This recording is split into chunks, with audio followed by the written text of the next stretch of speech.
জামাত ইসলামী ইসলামী ছাত্র শিবিরকে নির্মূল করার সকল আয়োজন তারা করেছিল, কিন্তু তারা জানে না জামাত এবং ছাত্র শিবিরের এই শিকড়ের গভীরতা।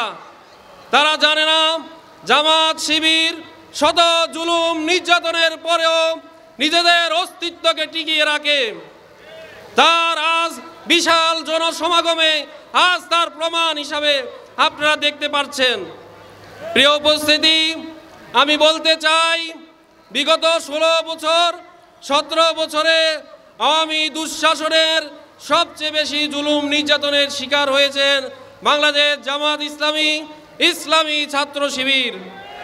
কিন্তু ইসলামী ছাত্র শিবির বাংলাদেশ জামাত ইসলামীর কোন নেতা কর্মী এ কঠিন মুহূর্তে ময়দান ছেড়ে দেশ পালিয়ে যাওয়ার কোনো ইতিহাস নাই। সেই ইতিহাস দীর্ঘ 16 বছর যারা জুলুম নির্যাতন করেছেন, মানুষের গণ অধিকার, মৌলিক অধিকার, সার্বভৌম অধিকার, সকল অধিকার যারা হরণ করেছেন, তারাই আজকে দেশ থেকে পালিয়ে যেতে বাধ্য হয়েছে।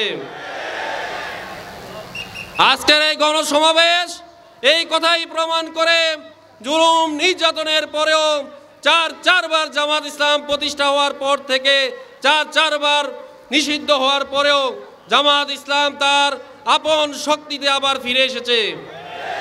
সুতরাং আমি বলবো, ভবিষ্যতেও জামাত ইসলাম ইসলামী ছাত্র শিবিরের উপরে যদি কোনো আঘাত আসে, আপনাদের সেই বিষয়ে ধারণা থাকতে হবে, জুলুম নির্যাতনের পরেও আমাদের আন্দোলনের এই পথযাত্রা কখনোই ক্ষান্ত হবে না।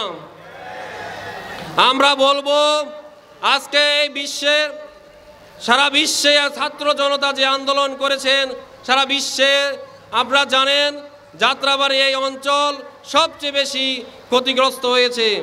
আমাদের অসংখ্য শহীদ পরিবার আজকে সন্তানের জন্য, নিজের স্ত্রীর, নিজের স্বামীর জন্য, নিজের আত্মীয় স্বজনের জন্য আজকে সবাই অশ্রুসিক্ত। তাদের পাশেই একমাত্র জামাত ইসলামী সবার আগে এসে হাজির হয়েছেন।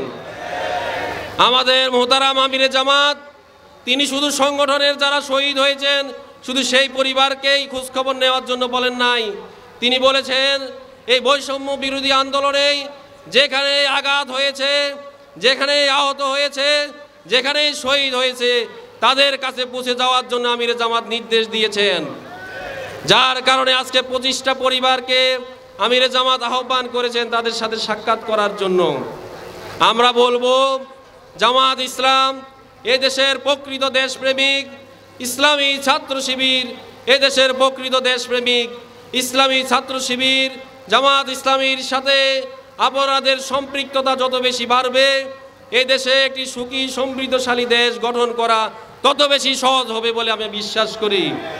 আল্লাহ রাব্বুল আলামিন যেন আমাদের এই পদযাত্রাকে আরও বেশি মসৃণ এবং সমৃদ্ধ করে, সে প্রত্যাশা রেখে আমার কথা শেষ করছি। আসসালামু আলাইকুম ওয়া রাহমাতুল্লাহ।